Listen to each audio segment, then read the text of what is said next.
There's essays and poems and interviews. And I'm going to read my essay that kind of, I think, started the whole conversation that Geoff and I had together on this kind of strange and interesting journey. And this is Tucumcari is calling me. Tucumcari is calling me. It's calling me tonight, the night my mother died. The journey began with my mother's passing away, January 2011. I felt a need to return to her early years in the desert Southwest. Mom lived in Phoenix as a young woman in her 20s. She lived with her parents and worked in the insurance business. An independent working woman, she didn't marry until she was 29. Quite progressive for those days. 30 years ago, Mom yearned to see Arizona again. So she, my dad, my sister, and I drove west with the Divine Love District Convention of Jehovah's Witnesses in Phoenix as our destination. We stayed overnight in Tucumcari on the way there and back. Tucumcari, in turn, became a power spot for me.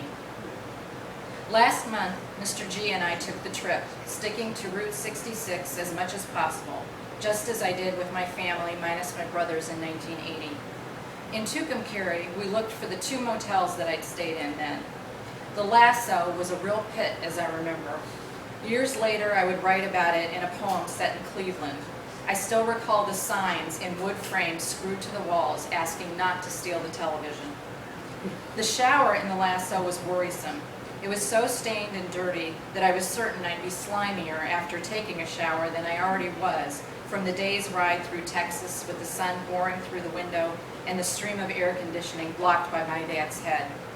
I still chose to step in the tub and take my chances.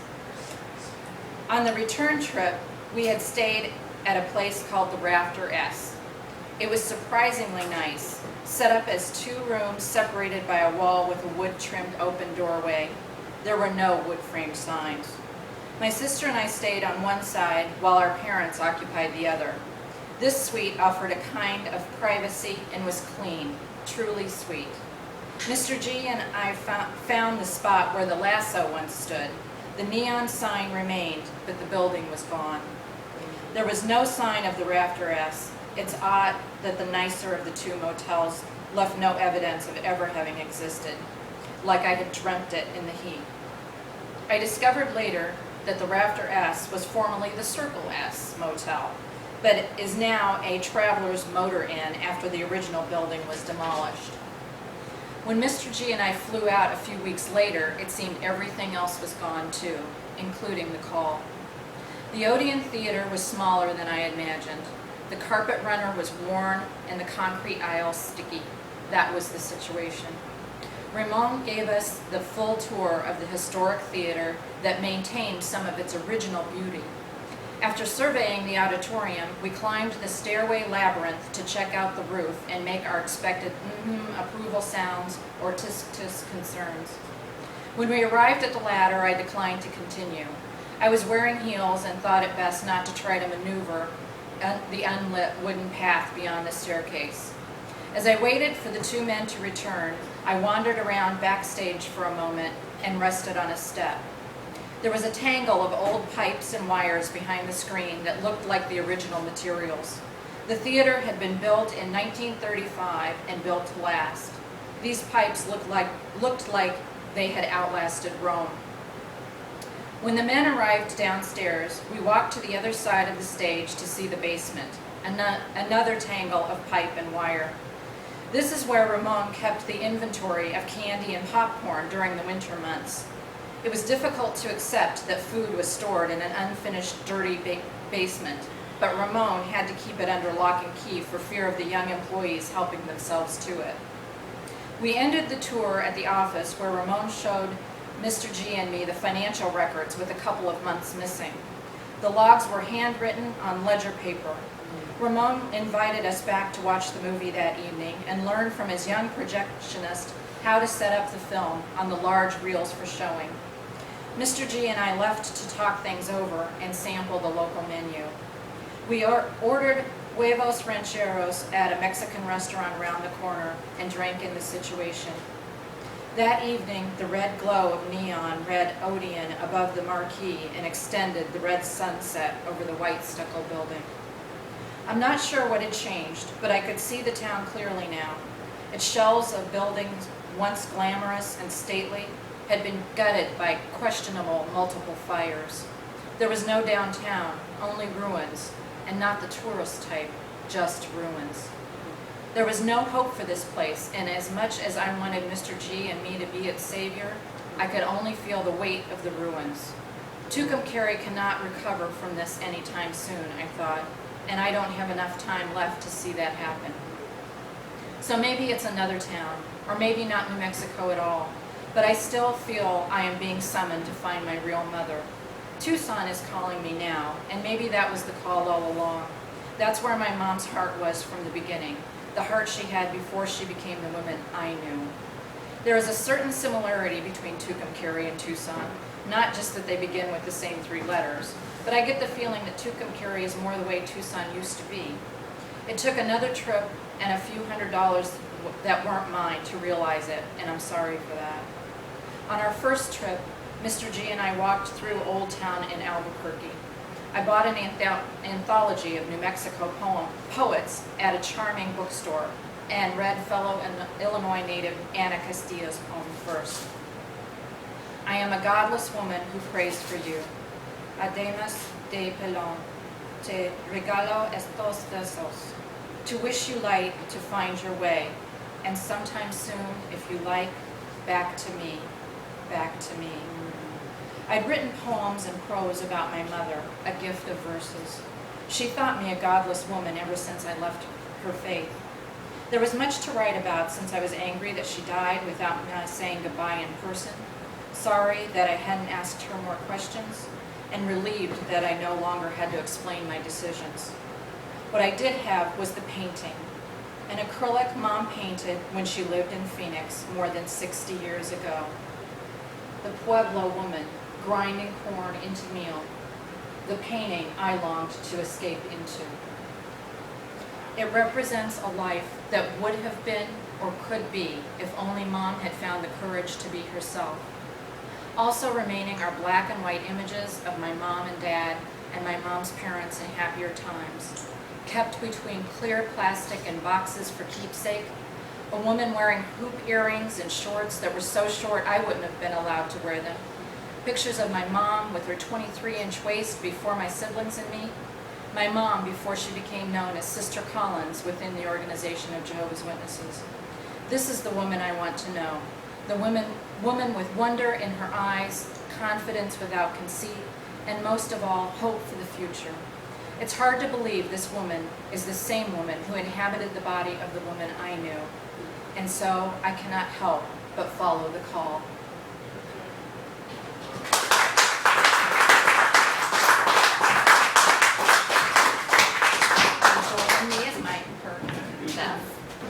Hi.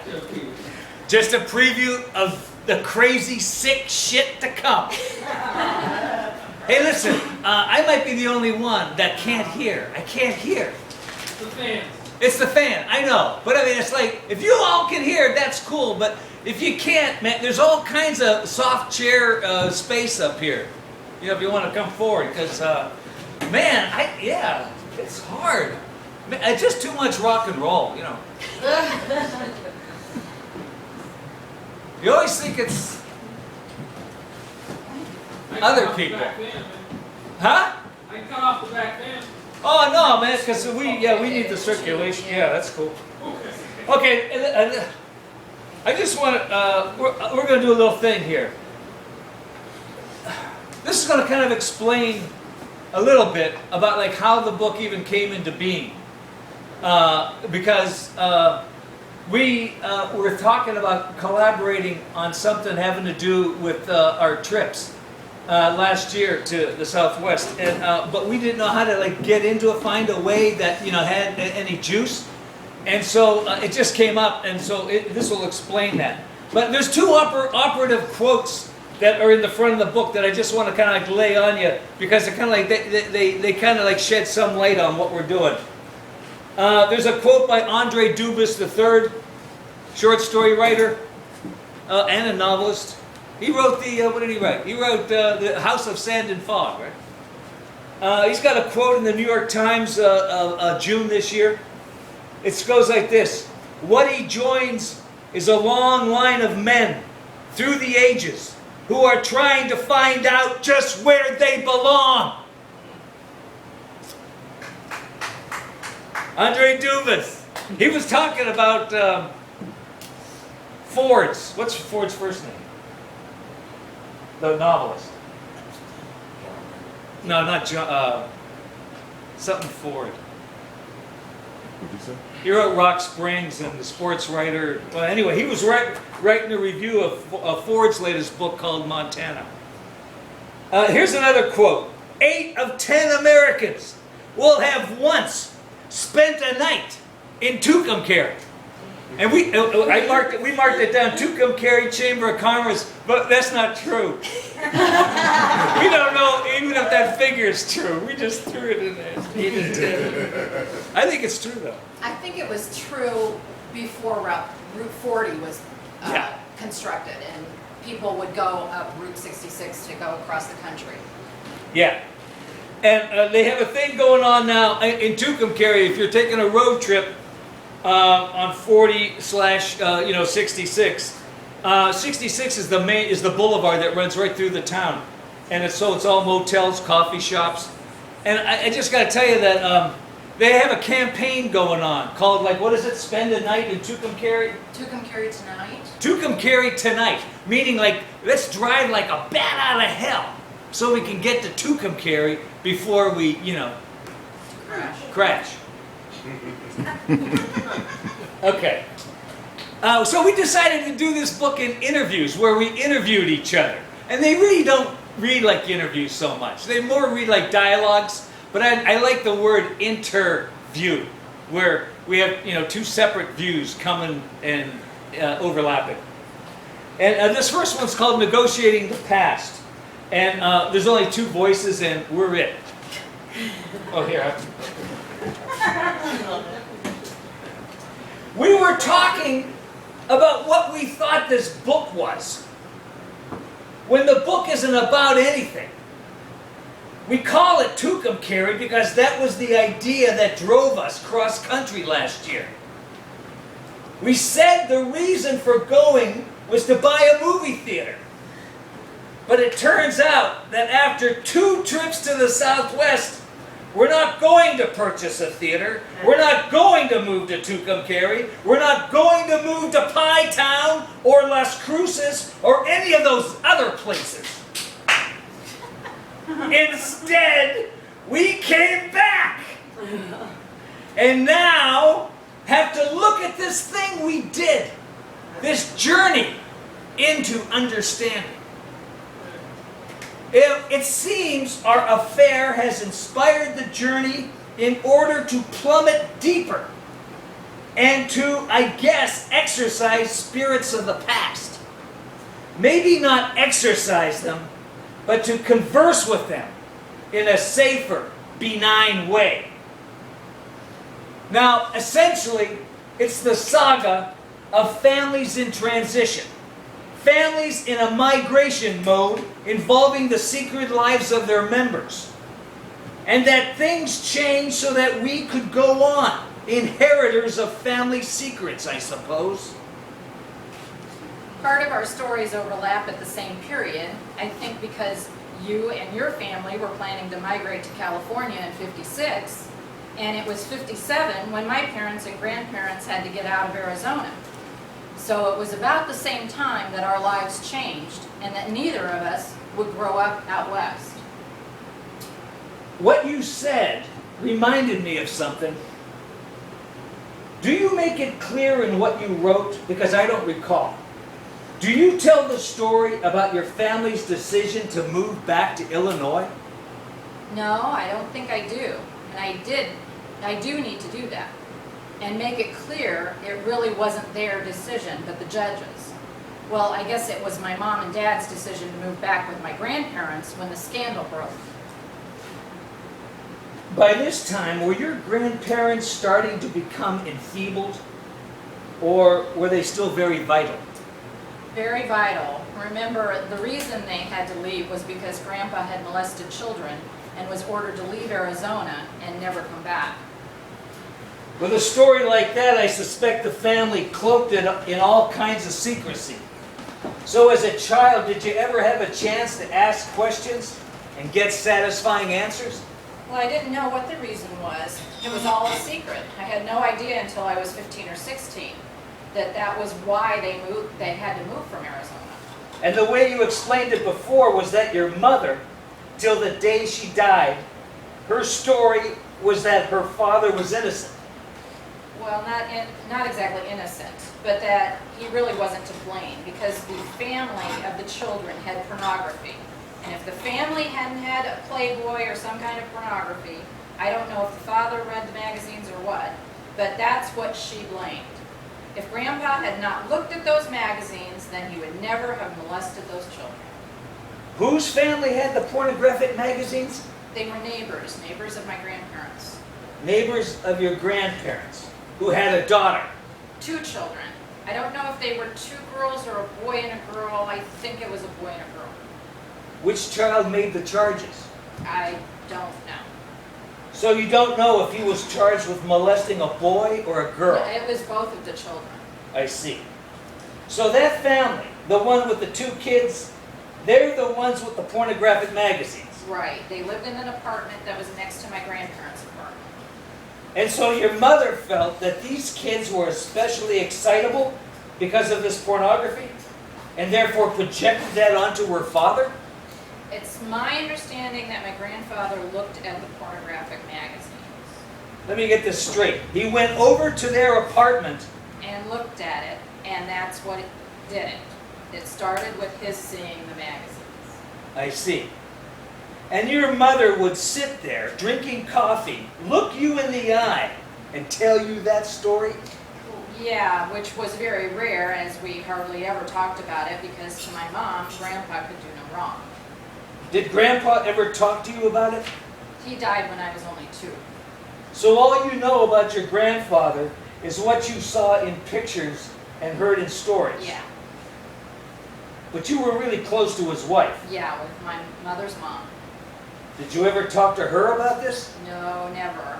It was an unspoken rule that you did not speak to Grandma about this. I don't even know how I got the message. I have no idea, but I know. Yeah. Don't even bring it up because it will make Grandma uncomfortable. And your grandmother would never broach the subject with you? No, she would occasionally say something about her and Grandpa not sleeping in the same bed, and later, at some point, not sleeping in the same room. After? Yes. Before that, they had a healthy sex life? I don't know. Was there anything ever said that would indicate that your grandmother was crushed by this? Well, I think that might have been used as the unspoken rule. Mom would say, your grandmother would be heartbroken if you ever brought this up. The thought that I even knew about it would tear her up. Because I'm calling into question the whole thing about having to leave the state. I'm very skeptical. A judge handed that down, As far as I know, yes, that's my understanding. ordered to leave the state of Arizona. This is after having lived there for how many years? Oh, I don't know how long they were there. That was the second time they lived there. They lived there before my mom and dad ever got married. They lived there for many years. The 2 of them, and your mom as a kid. And as a young woman, Mom was 29 when she married. They moved back to Illinois the first time before your folks ever got married? Yes. So why did they leave that first time? I don't know. I don't know why they left that time. Economic reasons, maybe. I'm really suspicious about that first time. That part of the story is that they used this sexual episode As an excuse? as an excuse To come back? to come back. I don't know. Because that's their pattern. They leave. Your grandfather always, he could never stay in one place. That's why my mom would accuse me of the same thing. She would say, you're just like your grandfather. You can't sit still. You can't stay still. So the older person in your family you were made to identify with early on was a guy with a sex crime on his record. That's interesting. Yeah. Did you ever talk to a therapist about how that might explain the depth and richness of your own sexuality? I never thought of it until now. Okay, we've done enough. Anything you want to add? I think it's really odd that both of our families decided not to move west at the same time. Yes, but your family already lived out west. But they decided not to stay. Yes, there were different reasons for not going through with it, but I think our stories still overlap because it changed our lives. Yes, it changed our lives. We've both been in exile ever since. And for whatever reason, I think you and I both feel that we are more at home there, out west, that that's where we belong and where we should be. But for various reasons, we didn't end up there. Okay, but my worldview since then says different. Everything that's happened in my life was meant to play out in my experience of here and now.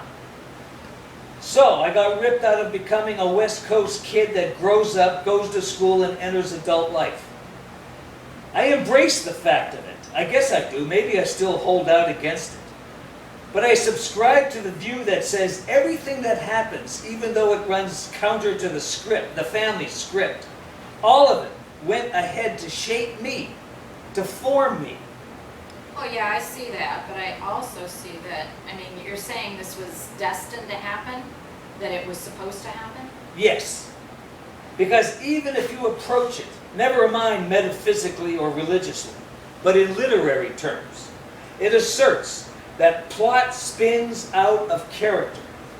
That what happens is already foretold in the guts of a three-dimensional character.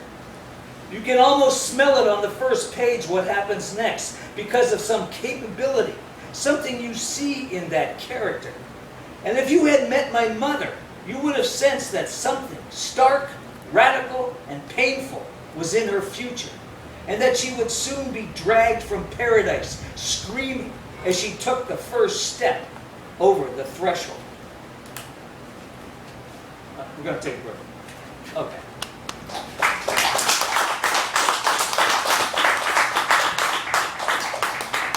These are themes that we extend and explore further in the last two interviews of the book. There's 4 in all.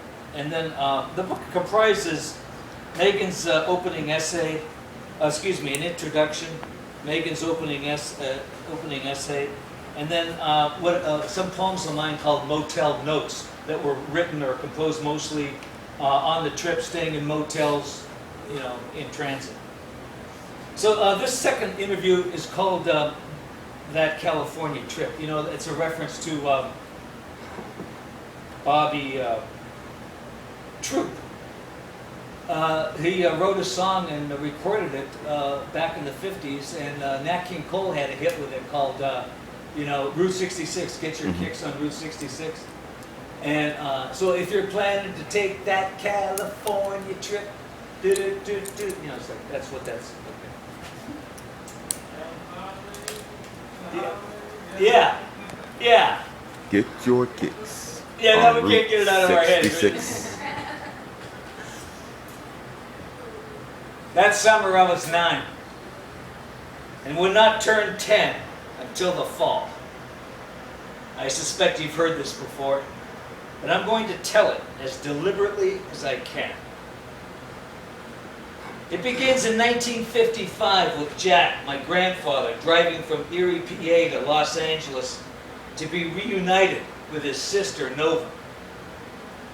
I had no idea what was going on, but that he left by himself and drove straight through, and when he got there, he called to say he'd be staying with Nova and her husband, which he did for a month until he got on his feet. He got a job or found someone to lend him money, but it was playing the horses that he really loved. He'd visit Hollywood Park or Santa Anita with his brother-in-law and play like he knew the ropes. I understand he got pretty good at picking winners. I didn't learn till later, 40 years later, from my uncle that Jack and Catherine had really split up. But nobody knew that. It was explained as Jack's vacation. Or maybe he just missed his sister. There was never talk of split-ups or that he might not come back. My mother and father understood that, but there was never any mention of it, especially in front of the kids. I know that Jack and my mother, Jacqueline, were close. I didn't know it then, but I've since begun to understand how tight things were between them. Jack, Jacqueline. It never hit me that she was named after her. She was like Jack Jr.? Yes, they were close in a way I never got to see. I never got to be included in that. So I don't understand it at all. At one time, he must have cut a different figure from the one I knew growing up. By then, he'd become a fool in his own house. So he was the joke of the family. Yeah, they made jokes. He'd lost his authority and any respect. So he went to California, drove a 1952 green Chevy with the clock in the dash, a V6 engine and a chrome strip in the center of the windshield. It wasn't the fastback. They still had fastbacks, but this model just sloped gradually to the trunk. I was with him and Catherine the day they bought it used in Erie. Anyway, I've written about it in another book that describes this trip in detail. I didn't think about it then, but lately I can't stop chewing on that part of the story. In the mid-50s, traveling cross-country by car, admittedly far removed from crossing in a covered wagon, but was still viewed as an odyssey. A closer analogy might be piling into the truck like the Jodes and heading west in the 30s. But there was a wave of people moving to California in the 50s. Even on TV they talked about it, on I Love Lucy. The 50s appear to be the third great wave of migration east to west that ended in California. The first one being the Dust Bowl refugees. Well, the gold rush. The Gold Rush, 1850s, followed by the Dust Bowl, and then World War II for jobs during the war. My second wife's people migrated from Idaho to the Bay Area in the 40s, getting jobs in a paint factory, armaments, shipping. And then came the 50s, and everyone went nuts. That's when my mom's family moved out to Arizona. I think what drove much of it was TV. All those shows about Southern California, shot in Southern California, Lucy, like you say, and Dragnet, Jack Webb solemnizing at the start of each episode. It was a warm January in Los Angeles, sunny in the mid-70s. Back east, viewers said, "Wow, give me some of that." You mean we don't have to live like this? On New Year's Day, we'd watch the Rose Bowl and notice fans in shirt sleeves. That was a big part of it. That and the aircraft industry. Convair, Grumman, and Douglas, they really took off. Anyone with an engineering degree was out there mixing martinis in the burbs, the radio singing "Get Your Kicks" on Route 66. Anyway, as an adult, I've conjured the details for this trip, given the size of gas tank and how cheap gas was, and how often Jack liked to stop, which was hardly ever. That man could drive a full day and a night without urinating. And he drank a lot of coffee. Grandparents seem to have a knack for that. My grandfather did the same thing. Jack was a chain smoker who smoked Raleigh. He saved the coupons and tied them in rubber bands. I don't think he ever cashed them in. Even then, I never saw Jack as a happy man. If you were making too much noise or laughing, if you marveled at a new show on TV, he'd holler to shut up. "Will you tell that kid?" He never talked to me directly. "Will you tell that kid to shut his goddamn mouth?" The only time he was nice was when it was just the two of us, which was rare, because I was scared of the man. So anytime there was a discussion or argument, I'd side with Catherine and Dave against Jack, because I knew who buttered my bread. They had more power, so if they said the kid stays, then I stayed. even though he wanted me to go. Why doesn't he go home? He's got parents. And you said that's the reason I don't want to go home. Well, I love Dave. He was my uncle, but he was like a brother. Anyway, I pore over road maps and I'm thinking, okay, Jack drives that first day and spends the night in Indiana. The next night I see him getting to St. Louis to catch a ball game at Busch Stadium. He's on Route 66 driving at night to Joplin. He's driving with the windows down because the air is balmy. He's smoking and slurping coffee to stay awake. The humidity and the heat there are unbearable. And he smells the smells of all those farms. It's pitch dark except for the oncoming headlights. It's a 2-lane highway back then, and all the businesses crowd right up to the highway on both sides. And you can't go very fast, but late at night he opens it up as there are fewer cars. I imagined every state he passed through because I decided that when he got to go alone and drive to California, he learned to be happy. It made him a different person. He'd never been to California. His sister lived there for 40 years, but there was no contact. His family were cold people. I don't know how this thing with Nova started up. Well, as you'd suspect, work at Erie was scarce. Huh, Daryl? Yeah. And by then, he was at the age when finding jobs becomes a problem. He never had good jobs. Night watchman at the Skinner plant, followed by a janitor job at Hayes Manufacturing. After his glory days in vaudeville and being a producer of shows, after that it dried up, he lost his enthusiasm. They'd lived in a pretty nice house once, which represented a steep upgrade after years living in the Oakland section of Pittsburgh. As the story goes, how they got the money to make the mortgage was that Catherine had a good job in retail and she ended up having an affair with her boss. I don't know if it was an affair of the heart or a simple exchange of services for cash. But she got the money and told Jack it was a raise. My dad knew this. People knew this. But nobody said anything. So here's a man whose wife is sleeping with her boss in order to pay for the house that he and his family are living in, and everyone knows it, but no one talks. It must drive a man crazy. Jesus, how can you live like that? Someone is talking about it. Somewhere someone is saying, oh, he's not providing like he should be. He's not really a man because his wife is having to do sexual favors to pay for the house. He must have felt like nothing. And he felt trapped by the situation. The show business days were long gone since he'd lost his investment in that production of Uncle Tom's Cabin. What a catastrophe. The NAACP picketed the theater so that no one in Pittsburgh went to see it. He lost everything. So naturally, he felt bound to the family so he could survive and belong somewhere. He became one of the children. Less than the children. He was like a second cousin with no place to go and say, you're blood, so take me in. But my mother and he remained close.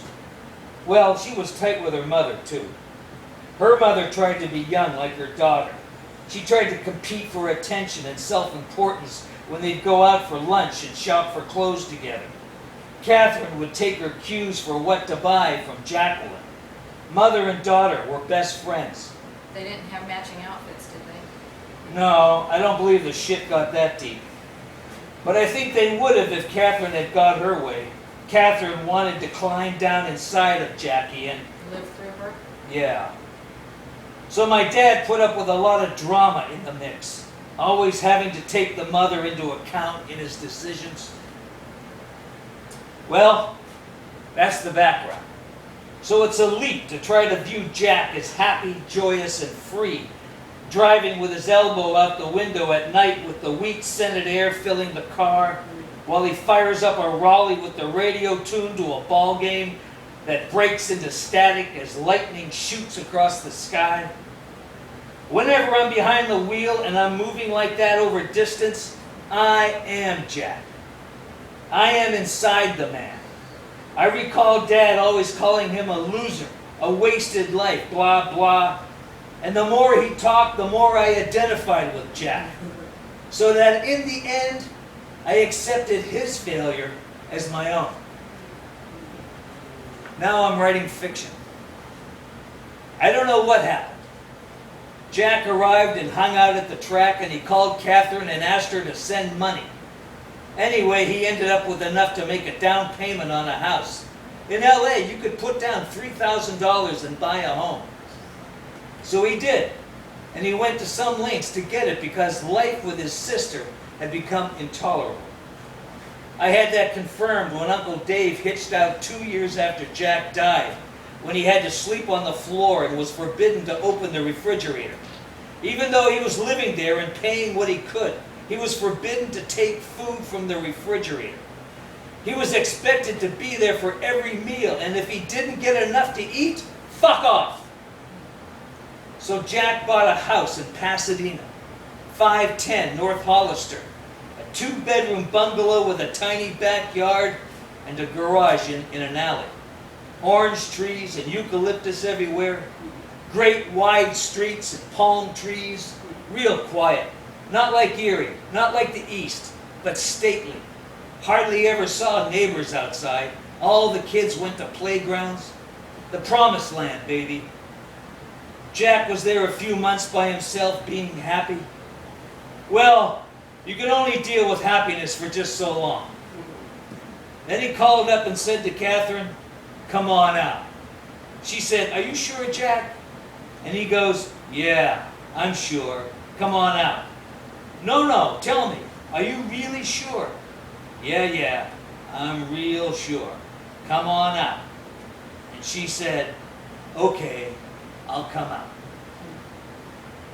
Now, Catherine didn't drive. She didn't have a driver's license and didn't wish to get one. She had tried once but failed the test. It made her nervous. She was like your sister. And my mom and my grandmother. So, Catherine got on one of those bobtail TWAs, you know, that ones developed after Howard Hughes took over. It was a prop plane with a 3-pronged tail called Super Constellation. There were no jets. Jets were still a year off. This must have been spring 1956, and she was excited about boarding that aircraft. I think it was her first time in the air. The flight took about 8 hours. But my Uncle Dave stayed in Erie, so I had a magical summer hanging out with him and playing war with toy soldiers. He was 5 years older and put up with a lot of shit. Everyone thought he was stupid because he stuttered. He lived a really hard life, always pushed into situations like playing with a 9-year-old kid. But he always put up with it. A very wise person, wiser than anyone else in my family on both sides. And nobody knew it. Later on, Catherine and Jack sent money for Dave's train fare when he came out with us in August. My dad couldn't afford it. In fact, he had to ask his father for a loan to cover the cost of our tickets. That was before your sisters were born? No, they were on the scene, both very young, and they were watched, which is another whole saga. Watched by whom? Relatives. My sisters had had enough. My sisters have had rough fucking lives, all right? They were always pushed onto somebody else, especially after Mom died. Hardly ever home, but always off somewhere, shuttled back and forth between relatives and faculty friends of my father. Because they were girls? I'm sure she feels that way. I know there's a 5-year difference between you and her, but I'm sure she thinks it's because she was a girl. Yeah, that's for certain. I remember waking up in a big bed at my dad's people's house. I remember getting up in the dark and being driven to the station to catch the New York Central. I don't know what happened, but it was on time. Go figure, huh? We boarded, and I remember it crawled. I bet it took 12 hours to get to Chicago, like we were escorting Abe Lincoln's body back home. In Chicago, we had to take a cab from Union Station to LaSalle Street Station. There was a struggle with luggage and finding a porter, and my folks arguing about what to tip. I'm sure I'm making all that up, but I remember being late at LaSalle Station and running the length of the platform to jump aboard without a minute to spare. And it's a Santa Fe called the El Capitan, direct to LA. And man, that was a nice train.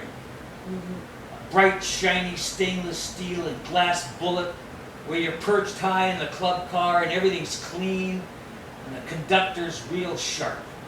They called us for meals, and coffee was served in silver pots. But mostly, it was about killing time. Dave and I played baseball with dice on the floor. Deuces meant a home run, 6 and 1 a two-bagger, and so on. Did they give you the half pillows then? Whole pillow and full blankets.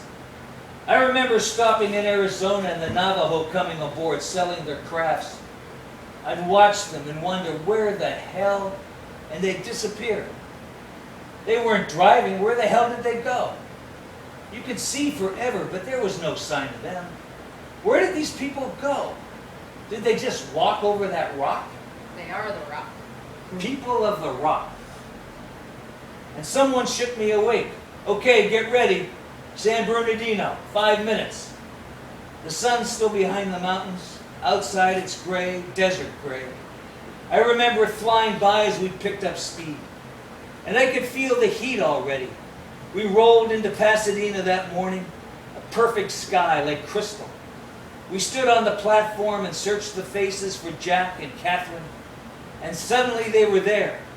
Everybody hugged and grabbed a piece of luggage, and I'll never forget, I looked at Jack's face and he was happy. Big smile, hair slicked back, trim, an elegant man, never drank alcohol. I think he was afraid he had the makings of an alcoholic. And judging from my own life, I believe his fears were justified.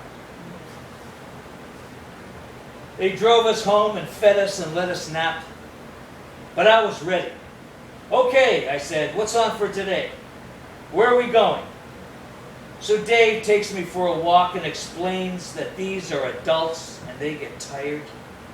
He suggested we let the old folks rest a couple of days and then, but I thought, what the hell am I going to do for 2 days? Well, it turns out that Jack had built bunk beds in the garage for Dave and me. So we slept out there every night. We'd take the radio out there and commence to camp. There wasn't Major League Ball out there yet, but you had the Hollywood Stars, a great AAA ball club. We'd get their broadcasts on the radio, and the music, of course, Elvis, Jerry Lee Lewis, Fats Domino. We'd stay up late under the bare light bulb and read his collection of comics. All of it was new to me. The idea of being a boy in a garage inhabiting your own world was electric. Having your own room in the house was one thing, but sleeping in the garage was another world. And it wasn't just in my head anymore. Here, you could reach out and touch it. Pasadena was an uber snob town then. I don't recall seeing a poor neighborhood. Everything ultra clean, expansive, and wide. There were little homes like Jack's, but on the next block, you'd find vast estates. Downtown, where they ran the Rose Parade every year, you'd see it. Southern Cal was Disneyland. Its wholesomeness attached to everything. The new freeways sparkled and were not yet congested. There was no gridlock, and smog hadn't earned its index yet.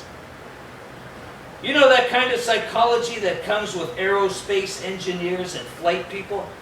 A kind of gung-ho, get-with-the-program, can-do attitude? Are you a can-do kind of guy? Just what we're looking for. Sign here. Round up all suspects in Southern California, that's what you'd get. It was the Mickey Mouse Club. That's what you saw if you didn't know any better, and you were driving around looking out the window. I didn't know there were ghouls behind the drapes in those estates. Crazy fucks in three-piece suits. Moguls who had sex with dolls. I mean a real plastic doll. And thought of it as a relationship? Just ask their nannies. Anyway, after a day of rest, we crammed into the car. The grandparents, my parents, Uncle Dave, and me. That's 6. Remember, the cars back then could handle it. Yeah, my parents took the 4 kids to go places all the time. We went to Knott's Berry Farm where I panned for gold and had my picture taken with a real Indian. I rode on a stage and got held up by desperados. We went to Hollywood, Farmers Market, La Brea's Tar Pit, visited Orange Grove, swam at the beach. We did all the things people are supposed to do on visits to SoCal. Things my grandparents had not done the whole time they lived there. That's what happens.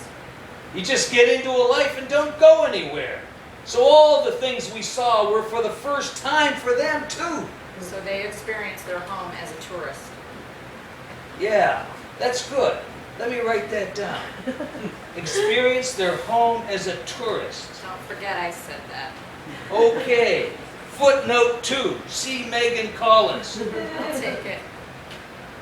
One morning, Ward and Jacqueline took me with them and drove to USC, University of Southern California.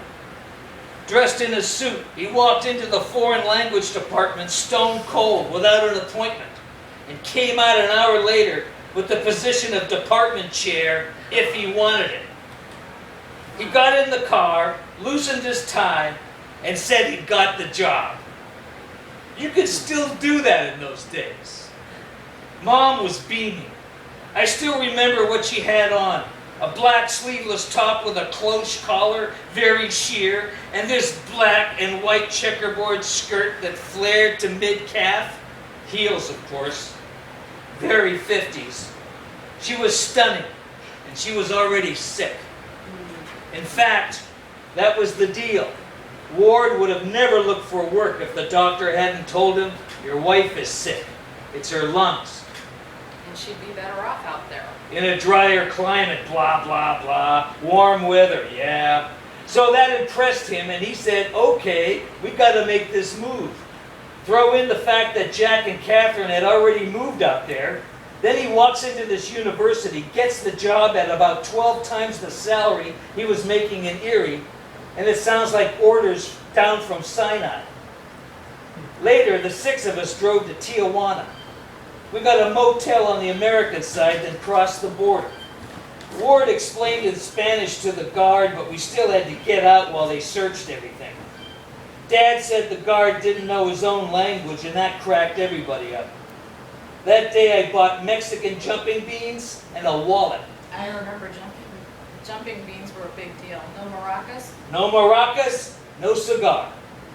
They were saving up for their big toot that night after parking Dave and me at the motel.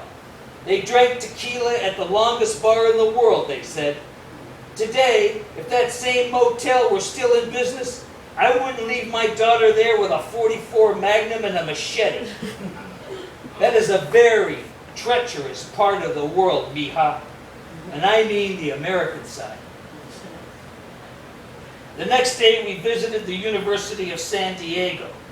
Dad had made an appointment to meet with the dean, so the rest of us walked around peeking into classrooms. The campus was on a hill overlooking downtown and the ocean. All the buildings were white, sunlit and blinding. No trees up there. Dad really liked San Diego ever since docking there in the war. New Zealand was his favorite spot in the world, but San Diego topped his stateside list. It's strange, but last year his ship held its reunion to honor the crews from World War II. They'd reserved rooms at the Coronado Hotel. I said, "Dad, I'll go with you. You can fly first class, so the trip's easier on you." But he couldn't do it. He said, "What's the point? I can't see." Of course, we had to visit relatives. A day at Aunt Nova's, another with a cousin in Alhambra. But one night toward the end of our stay, we all went to a fast food place. Those stands all had names like Nick's or Fast Eddie's. There weren't chain franchises yet. We got chicken in a basket and exchanged fries and ketchup while grease coated our lips. And we laughed at Ward's jokes and made noises sucking milkshakes through straws. Afterwards, we took the car and went up into the hills and parked at a spot overlooking LA. The sun was just beginning to set. It was wonderful. And we stayed up there long